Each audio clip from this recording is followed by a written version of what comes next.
everybody, it's your boy King Cam. Boy, think about it, DJ.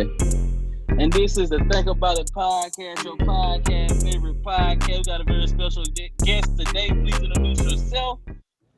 I go by Seth, nothing more, nothing less, just Seth. And tell the people about yourself, man. What you got going on in your life, man? Tell the people about you. Man, listen, I am a business marketing major, a senior at the illustrious South Carolina State University. I'm just out here grinding, trying to get this paper, man. That's all I know how to do. Not South Carolina State University, but shout out to the other school across the gate, man. Boy across the gate. Well, let's get into the episode, man. Y'all know how we start off the episode every week, man. We do a mental health check-in. So, DJ, man, tell us about your mental health, man. What's going on with you? Man, I ain't gonna cap. I just got through having that that COVID motherfucker. So, you know, that's that. I'm just blessed and happy to be alive. You know, it wasn't as bad as everybody, you know, that has it or had it. You know, but you know, I thugged out. What about you, Seth? How your mental health, my brother? Man, we're going to put it like this. School is a hassle. I ain't, you know what I'm saying, I'm trying to just do good, but hey, we're going to just fight through it. Peace and positivity. You got to.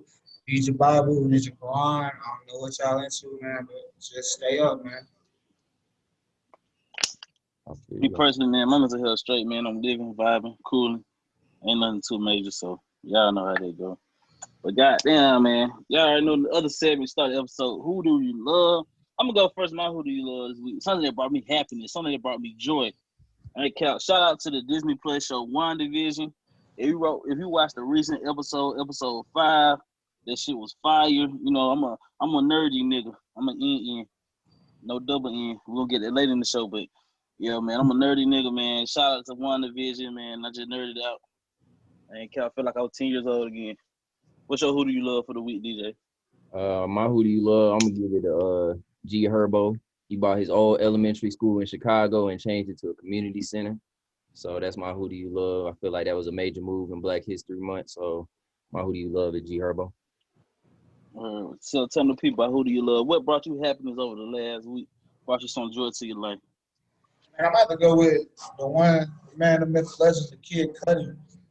No matter how I'm feeling, we gonna listen to that Man on the Moon. It just make me happy every time. The recent one or the whole series? Oh, the old, like original Man. Oh yeah, the word. Or I follow Cudi, man. The kid named Cudi. Straight out of Cleveland, man. But it's like, here do we love it. But let's get into the nitty, the gritty for the week, man. Y'all know we got a couple topics, man. First off, I know y'all already know who we're going to talk about to come through the episode with, man. The Gorilla Glue girl.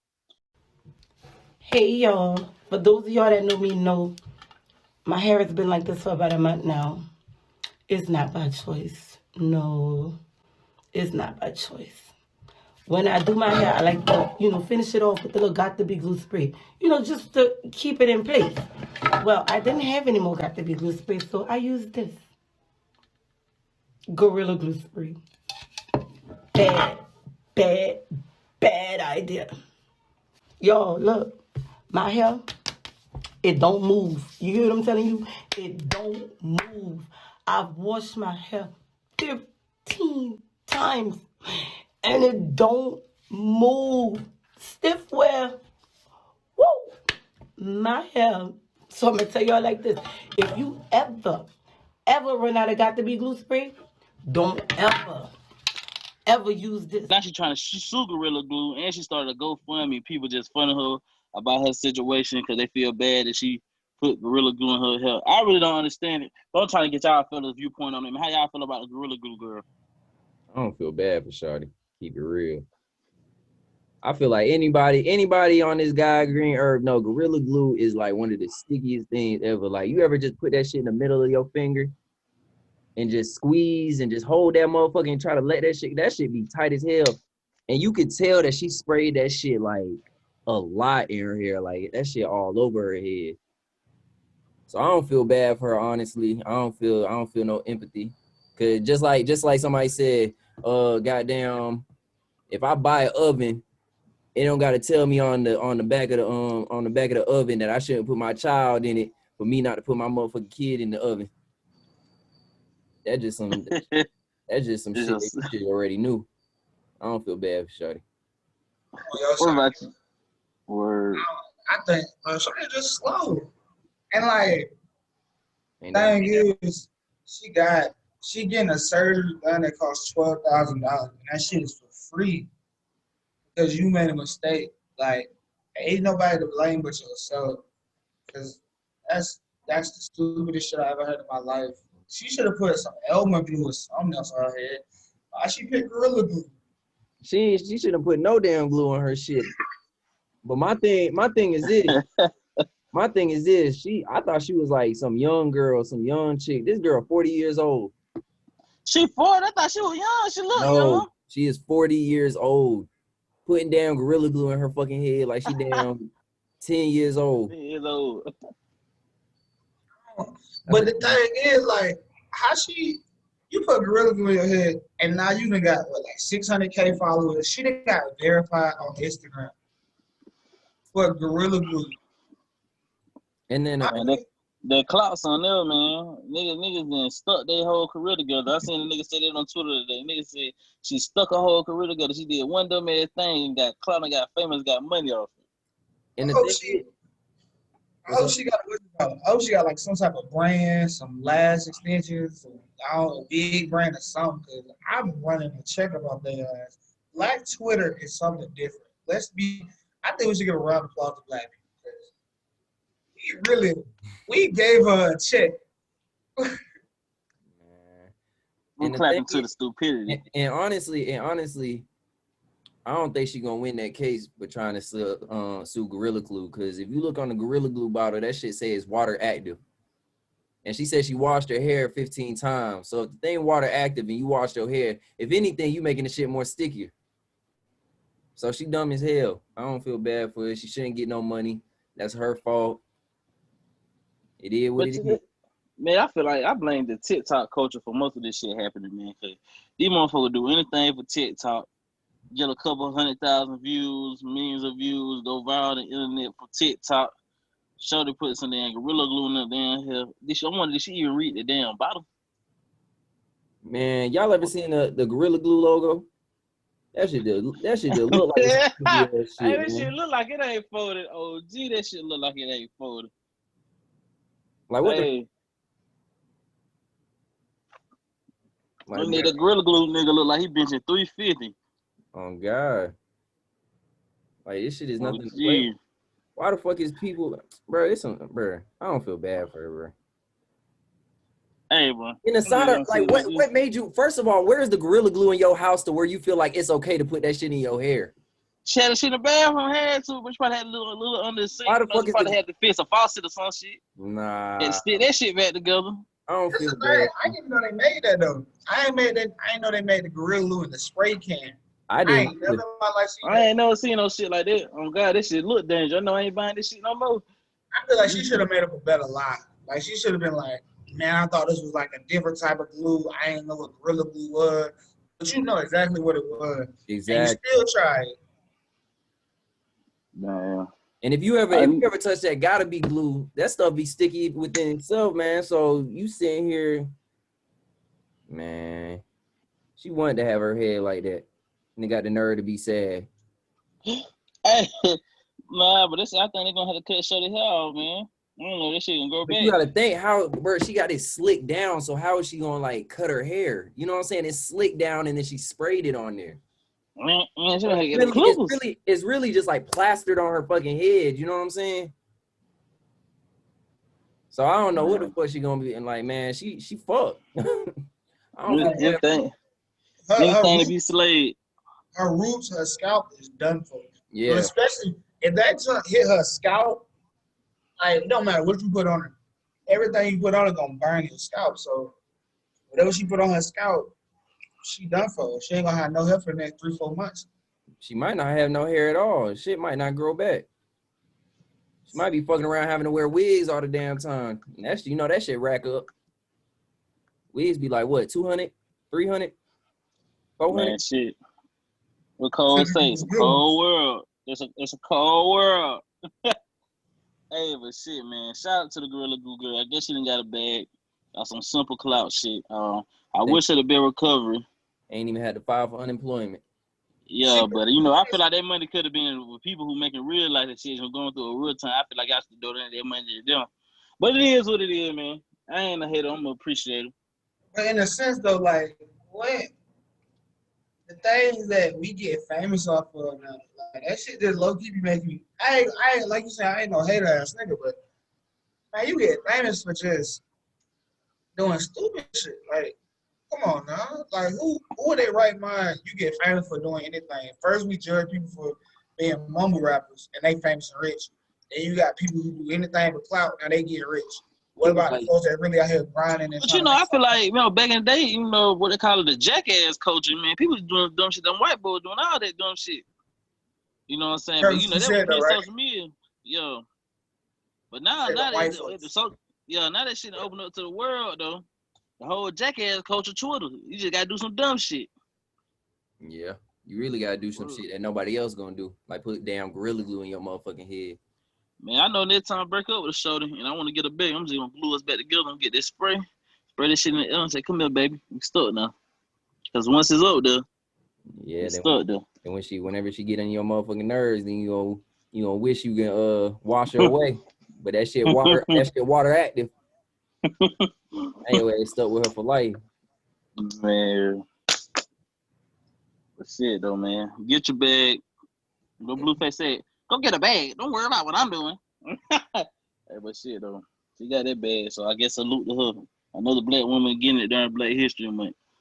But shit though, let's get into our next topic, man. We all three of us from South Carolina. We big fans of local rappers and artists in the state, man. So let's speak on the state of South Carolina rapping. How y'all feel where it's at right now? Seth, I know you passionate about this subject. Tell how you feel like the state of South Carolina rap is right now. I would love you think about this jump in the car. And South Carolina rappers do not get the respect that they deserve whatsoever. Like when I look at rap music, especially if you try if you a street dude and you rapping about, street shit, and you rapping about like real life, what you done been through, stuff like that, out of South Carolina, you're not gonna get the same respect. You won't get the respect from us. But as a mainstream artist or just even pop, it's not gonna happen. When you look at a lot of these rappers now who talk about it, you look at them like, all right, where they from? You know what I'm saying? Like a lot of the big rappers who talk about what they talk about are coming from the same places. And that's Atlanta, Baton Rouge, New York, California.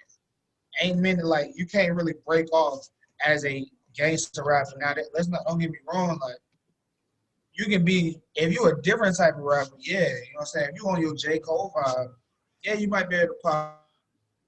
You ain't really just I see us progressing, but it's hard to make it up. Yeah. Me personally, I feel like the state of South Carolina rap, I feel like we at a stagnant point right now.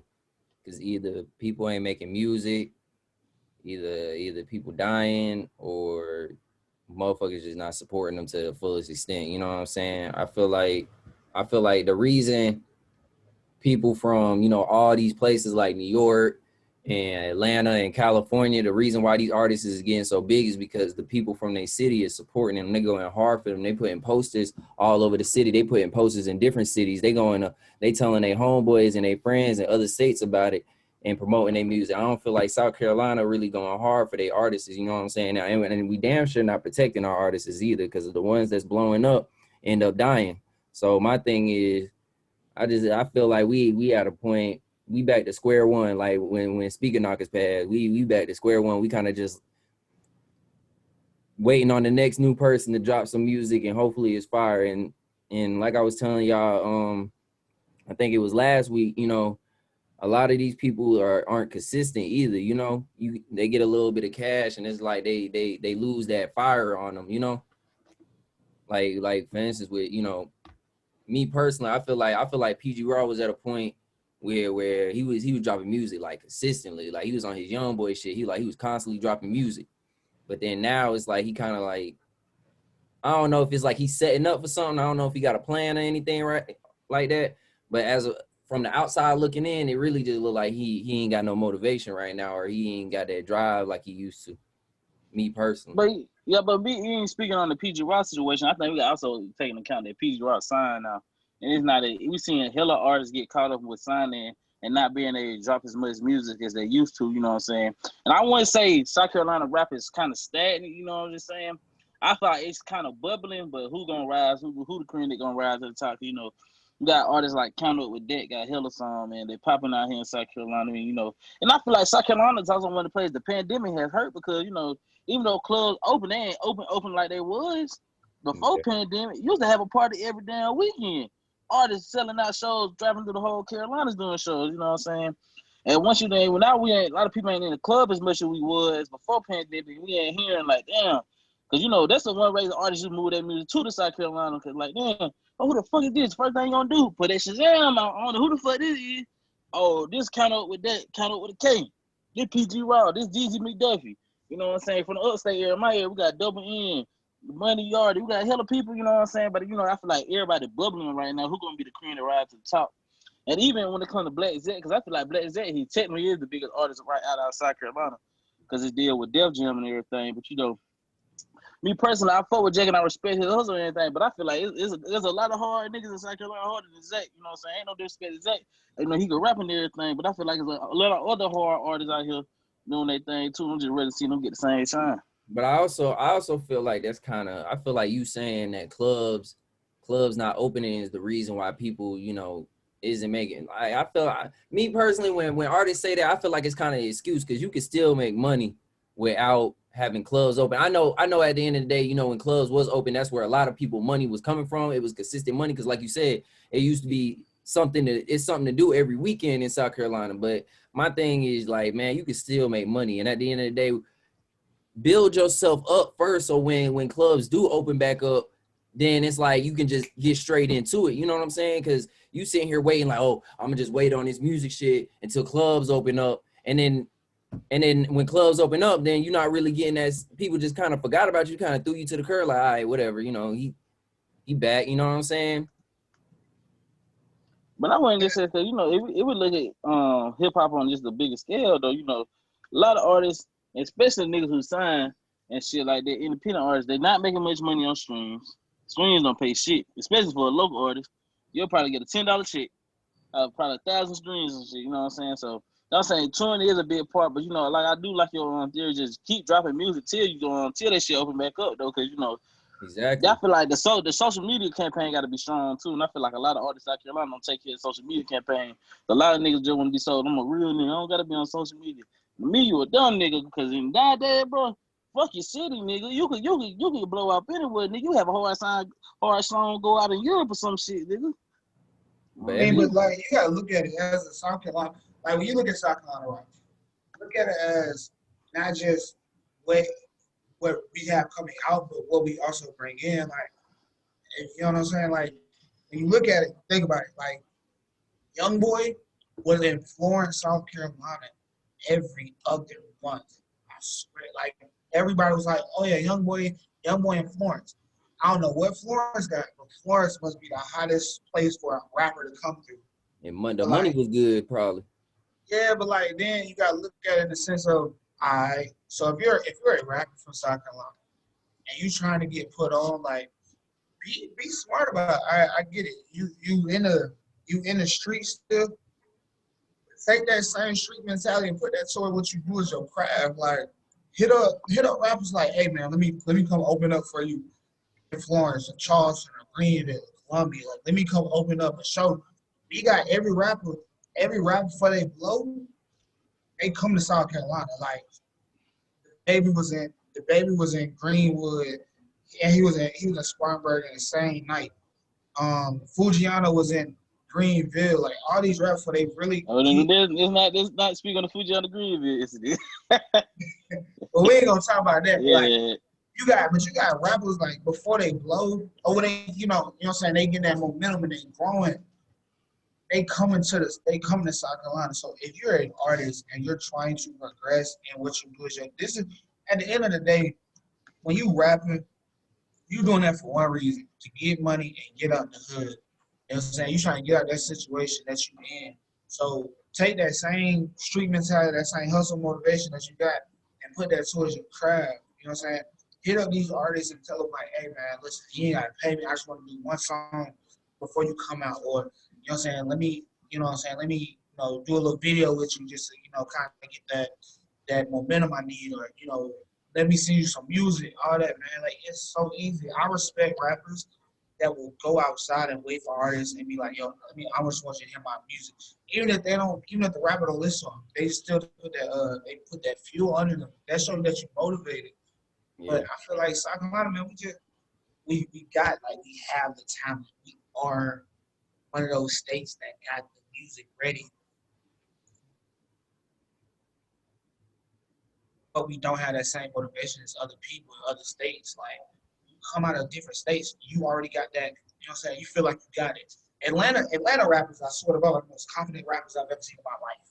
These niggas drop the most trash songs I've ever heard in my life, but they gonna try to sell it to you like it's just they young thug.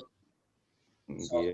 And that's one thing, and you're right. That's one thing about people from South Carolina. I feel like we overly confident. I feel like we put ourselves on a pedestal that we ain't even on yet. I mean, it's a good thing to be confident and to think your music is good, but at the same time, you also have to be humble and understand that, nigga, you can't just sit here and not drop music and expect to be gone for 6 months and then expect niggas to just let you in with open arms when you drop an album. Like, no, bro, you gotta stay in people's face. You gotta constantly be in people's face. Atlanta motherfuckers, they gonna keep being in your face. They gonna keep, you know, doing what they, and it's just, and not even Atlanta rapper. I can even say like the baby. Like, the baby was doing shit like all the fucking time. He was just doing wild shit, like fucking walking around in a fucking diaper, like shit like that, bro. Like, you, like, your music don't even gotta be good, but it's just the fact that this nigga is walking around promoting his album in a motherfucking diaper.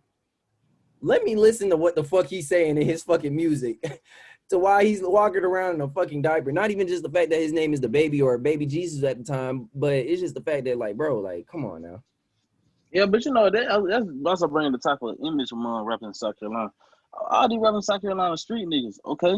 What else? Like, what else your image, nigga? Like, a lot of these, like, these rappers, they be having other images, them being the street nigga, they be having more personality, you know what I'm saying? I feel like a lot of artists not showing off their personality, they have it. You know what I'm saying? You can rap good and you a street nigga, but who ain't a street nigga and rap good?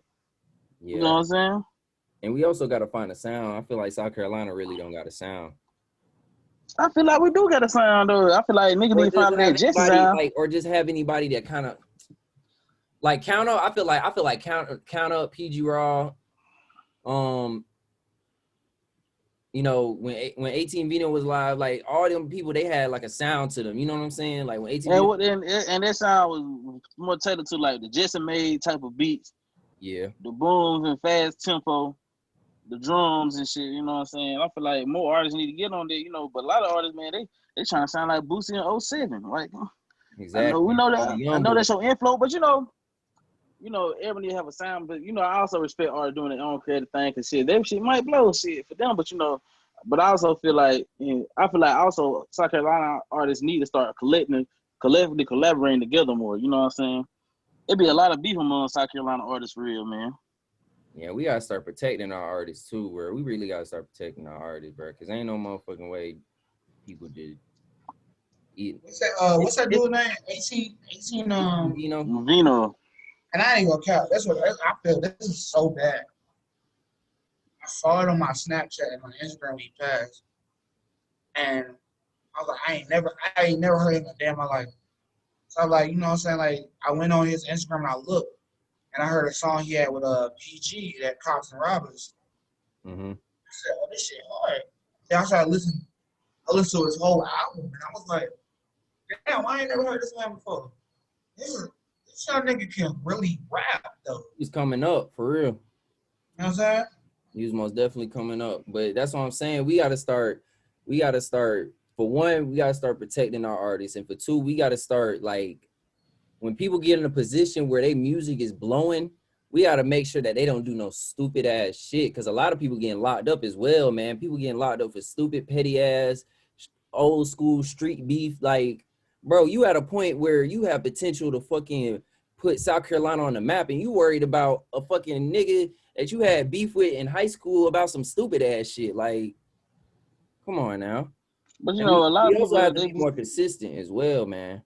they just even go to the bigger trap being an artist, man. A lot of artists gotta understand, man. Once you start doing music, man, you need to leave the streets alone, man. Exactly. All this shit gonna drag you down, man. They're gonna say, but there's other people know, circles will notice that too, man. Yeah. If the people in your circle immature, they ain't gonna steer you the right way. For sure. It's always about who you surround yourself with, you know. That's why a lot of artists be getting caught up with bullshit. But then, do we look at it as a respect thing? Like, what you mean? You know what I'm saying? Like, in hip hop culture, especially nowadays, a lot of people don't get respect unless you done been in jail, unless you done shot somebody, or you know what I'm saying? Unless you can vouch for these things.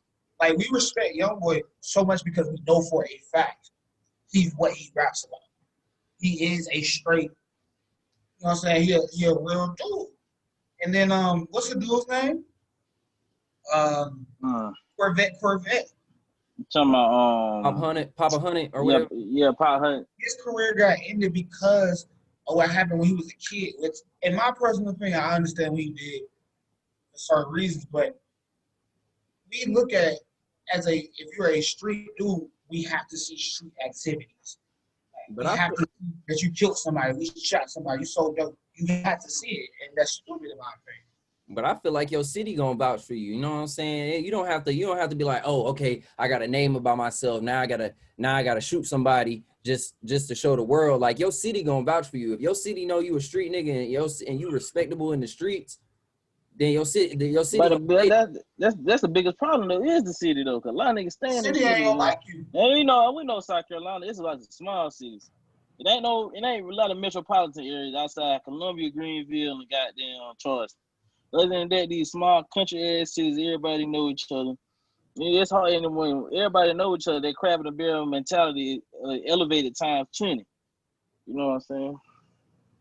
Man. The niggas be in the city. You ain't got the city gonna be their downfall. I said once you get a certain amount of money, nigga, move the fuck out your city. Or you can still come back and visit and shit, bro. But goddamn, bro, the city gonna be your downfall, especially in South Carolina. Cause these niggas kill your 5 cents. These niggas don't give a fuck. Especially young niggas. Young nigga ain't got no sense. Boosie said it first, man. He said every other city in the country gonna love you, but your city is the city that's gonna hate you the most. Like, when you look at rappers, they die in their city. Like, Nip died in his city. X died in his city. Because everybody, so you're gonna have that stigma like, dang, bro, I rap too, why that can't be me? It wasn't your time. Or you don't have that sound that caught everybody's ear. You can't be mad at the next man because he know what he was doing. But my thing is, man, you ain't gotta prove shit to nobody, man. Cause at the end of the day, you go to your ass, cause for one, your ass gonna get caught. There's no motherfucking way around it. You gonna get caught. So my thing is, you might as well just cause you fucking up your career now. Now your family's still at square one. You in jail being somebody butt buddy. So it's like, bro,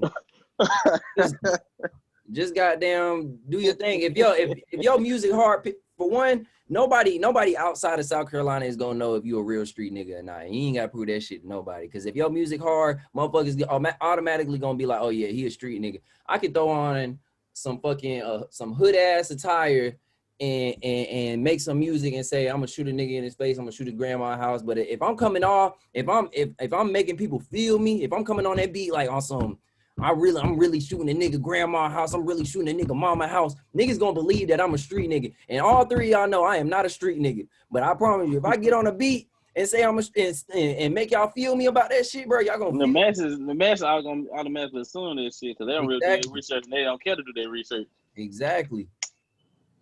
Yeah, but you know, man, I'm praying for all these South Carolina artists, man. Get ready to get little, man. Exactly. Man, with something got to give in South Carolina, man, for real. South Carolina got too many talented artists for us not to be like up there with like Atlanta or fucking, you know, New York, like we down there letting North Carolina about to pass us up. They got J. Cole, the baby. Who else? Tusi. Yeah, exactly. Stunner. They got hell of it. The Moray nigga. Yeah, they got. Right. Ain't no way we ain't got none of our artists, and I don't like how motherfuckers from North Carolina was you know trying to be on this old Carolina shit, but then y'all really not going hard for motherfuckers. Because let's be real, the baby know a lot of artists in South Carolina, man. Yeah. And it's like, why are we not promoting these motherfuckers, man? Baby really put on for I feel like he put on for South Carolina. Like I feel like he kind of low key made South Carolina a lot of artists from South Carolina pop. You know what I'm saying? Like a lot of people didn't really know who Zach was, but he got, you know what I'm saying, him and the baby got into that, you know, they got cool and then boom, he was popular. Yeah, but I also also got on the limit of the baby, but he can get there. But I feel like, man, you gotta go back to your roots and bring them people up too, man. Like you gotta look at, you know, like I know for sure the baby and knows motherfuckers like that's rapping right now locally that hasn't blown up yet. You know what I'm saying? So you gotta keep on putting them people on, man. Like I understand them people wasn't in your circle when you first started, but man. But now the rappers not like that though, man. Motherfuckers get that money and they just forget about everybody.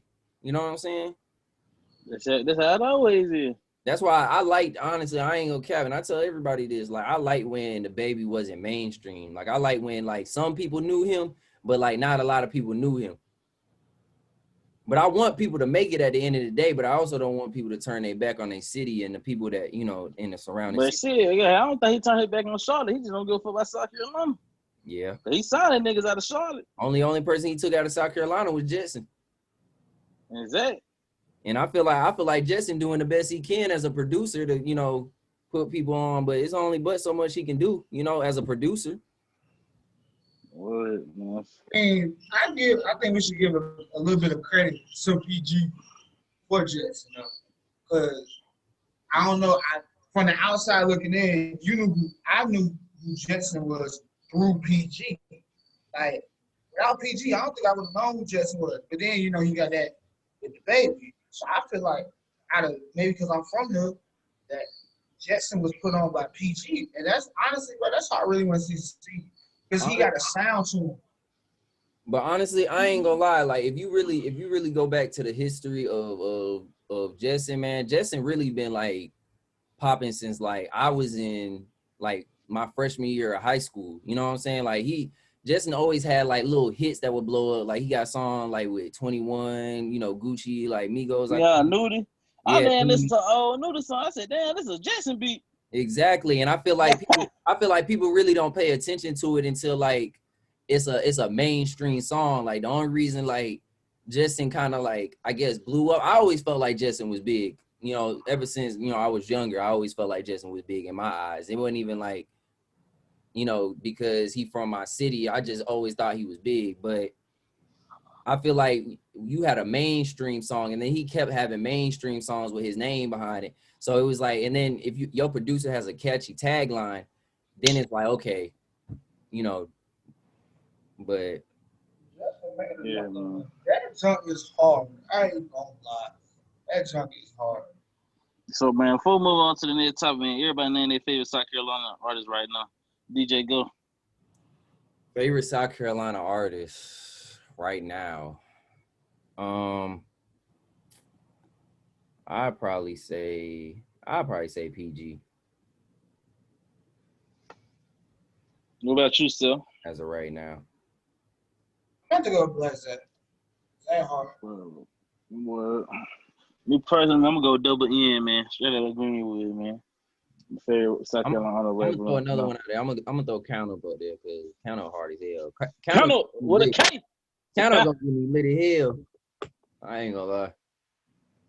Man, it's a lot of artists, man. I don't even want to just settle with just one because, man, you got PG. We'll put a list. Matter of fact, we'll drop a list, man, probably on our Instagram or something, man. Top artists, South Carolina artists, this too right now. It's a lot of good South Carolina artists. Man, I ain't gonna count, man. I just looked them up. I just looked at some of these artists. I be forgetting them from South Carolina. Maybe because you don't see it, but I be just forgetting that from here. For real, man. A lot of talent out here, man. But shit, man. Let's end it on topics on a funny topic, man. Let's get on. We're gonna get on black women. We get our black queens today. I don't know if anybody watched the Super Bowl this weekend, man, but the Tampa Bay Buccaneers whooped the Kansas City Chiefs ass, man. But one of the Chiefs players had black women on social media foaming at the fucking mouth. We are talking about white tight end Travis Kelce. So my question to the fellas on here: do y'all feel like black women lusting over white men is at an all-time high, or they just do it for certain motherfuckers? How y'all feel about that? I feel like if you a white man, only thing you gotta do to get some black women is grow a beard and get a buzz cut, and they gonna go fucking crazy. And I don't know why the fuck they going so hard during Black History Month. They could have did this shit in January. They could have waited till motherfucking March, nigga. You was not gonna do this shit during our motherfucking month, nigga. I don't want nothing white in my motherfucking month this month. White people, I'm not saying I don't fuck with y'all. Y'all cool and all, but if it's Black History Month, man, I celebrate Black History all year, but this is a specific month that I don't want no white shit. I want everything to be black. I don't even want black white rice. Exactly. I want yellow, brown rice. I don't give a fuck. I don't know. That's a great. When you look at it from a standpoint of. This is one of the biggest things that women say. Niggas ain't shit. That's just stupid. Let's dive into it. See, I see you lean back. Let's dive into it. The thing I hate about the word niggas ain't shit is just stupid to me, because what I'm hearing is you were hurt by this one black dude, and then your friends that hyped it up and said, he wasn't the one anyway, girl. I told you, like, no, you didn't. He was in your face too, and you was over there, oh, I like him. Like, come on, man. And then you think just because you go to a different race that you gonna have, lustful and happiness and all that.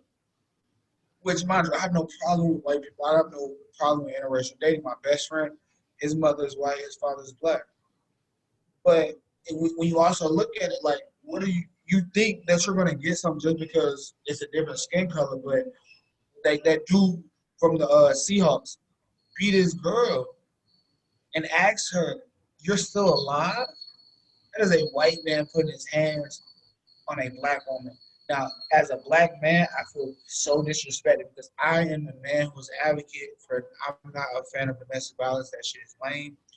And as black men, right, I feel like, man, we all should just went to his house and jumped him. Like, we should have beat that man for putting his hands on a black woman, and not just for her, but like just for any black woman that's put their hands on by a man in general. So stop having that connotation in your mind that just because he black, niggas ain't shit. Let me go get a white man. What they're saying is, once you go white, your credit get right. That's stupid. I got good credit. Kinda. I got good credit. Like, stop having that mindset. Stop degrading your own type, your own, you know what I'm saying, your own fellow kind, your own black man. Like, do not degrade him. Because I'm not going to degrade you. If another dude do it, I'm going to tell him, like, check him, like, yo, don't say that about her. That's disrespectful towards a woman. That's just from home training. So stop blaming. Don't put us all in the same category because you had one mistake with one man. One man made your whole life change because he hurt you. Oh, it's okay, baby. It's a life. Somebody gonna hurt you once or twice in your life. Get over it. You're gonna find love, I promise. Yeah, I just, man, I don't know. And then another thing that pissed me off is this one girl, she was on Twitter and she was just like, she had made the post, and then I forgot what somebody said. He was like, come on now, or some shit like that. Like, and she was like, hold on, let me find it. Let me come correct. If I'm gonna come, let me come correct. You know how they are. You need facts when you speak. You know what I'm saying? Because they gonna drag you.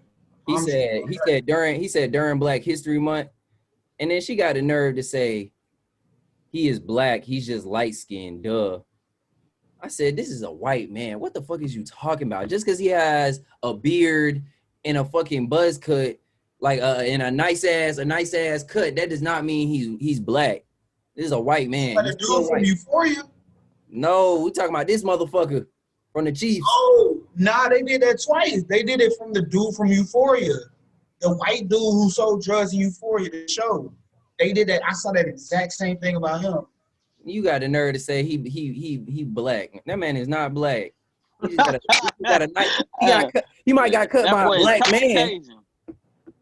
She was like, he's just light skinned. No, he is white skinned.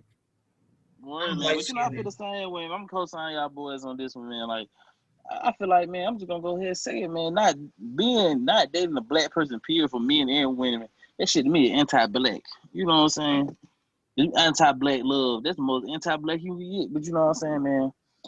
Like, I feel like, why y'all listen over white men, but y'all get mad when dudes pop out white girls? I ain't saying that right either, but you know, can't have cake and eat it too. So I need all my sisters to get right, man. It's Black History Month, man. We fighting for black power. And we educating the black masses, man. We celebrating black history, celebrating our lineage, man. So leave that caca alone. Word, man. But shit, man. That don't end our topics for the week. Thank you for Seth coming on the episode, man. We got to cover any topics. You know how we do end the episode every week. We do plugs, man. Plug a black business, black artist, black book, anything you want to plug. But I'm going to go ahead with my plug, man. I got a book for y'all to read because I'm big on educating the black masses during the month of Black History Month. Ready for the Lead Revolution, the life and struggles of Stokely Carmichael, Kwame Ture.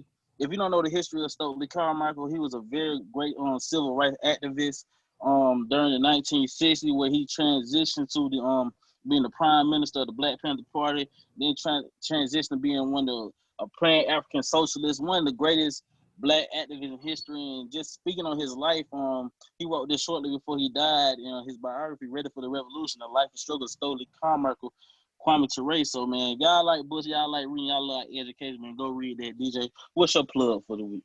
Well, I mean, man, speaking of education, man, my plug is my university, Claflin University. That's my plug. Shout out to them. They did say we was gonna go the whole semester with no breaks, and they giving us tomorrow off, and I'm happy for that. So shout out to my HBCU, top 10 HBCU, the best HBCU in the state of South Carolina, the oldest HBCU in the state of South Carolina, the best HBCU in the world, Claflin University in Orangeburg, South Carolina. If you are still in high school watching this episode and you thinking about attending an HBCU, you need to attend Claflin University, my HBCU, the best HBCU in the motherfucking land. Man, listen, man, I don't know what that boy talking about, man. He talking right now. I'm one the best HBCU in the state of South Carolina in the world. It's the illustrious, emphasize what I said, the illustrious South Carolina State University, man. If you football player, you will get drafted out of here. Darius Leonard, we had 2 players in the Super Bowl. We good like that. But my plug is simple, man. If you ever see somebody, this is Black History Month. If you see somebody out there hustling, trying to get their product out there, I don't care if they selling a T-shirt. You know what I'm saying? If it's good quality, don't get me wrong, good quality. Or you see somebody selling lotion, or you see somebody selling candles, support them, man. Because at the end of the day, it don't even matter if you buy it from them. Take a picture of their card, tag them in an Instagram post. You know what I'm saying? Let them be seen, because Black Twitter and Black people, we are the most influential people in the world. Everybody follows our wave and our culture. So just empower each other, you know what I'm saying? Not just this month, but every month. Word, man. So, man, y'all know how to also be in the episode, man. You can give you something to chew on for the next week. We get food without a quote. So, if you got a quote you want to leave with the people? Man, my quote's simple, man. My quote is, let your worst day be your best day. You know what I'm saying? So if it's one of those days that you're just not feeling it, and everything not working in your favor for that day, man, just listen. Take a sit back, breathe a little bit. That day gonna get better, I promise you. So don't let your worst day be your best day. For sure. And yeah, y'all something to chew on. My quote, my food for thought is, anything lost can be regained, and anything that can be gained can be lost. So always remember that. Just because you lost it, that don't mean you can't find it again. And just because you have it, that don't mean you won't lose it. So just always remember that, man. That's my food for thought. Cameron. Bro, I'm gonna get y'all the food for thought from the great Fred Hampton, man. He got a movie sort of kind of about his life coming out Friday, The Judas and the Black Messiah. He was the chairman of the Black Panther Party for Self-Defense, the chapter in Chicago. So I'm gonna leave y'all with a quote from Fred Hampton, man. Pull it up, man. We're gonna fight capitalism with socialism. Socialism is the people. If you're afraid of socialism, you're afraid of the people. So man, y'all go support that movie, man. Shout out to the great Fred Hampton. Long live him, man. But it's a Think About It podcast, and we out of here. Peace.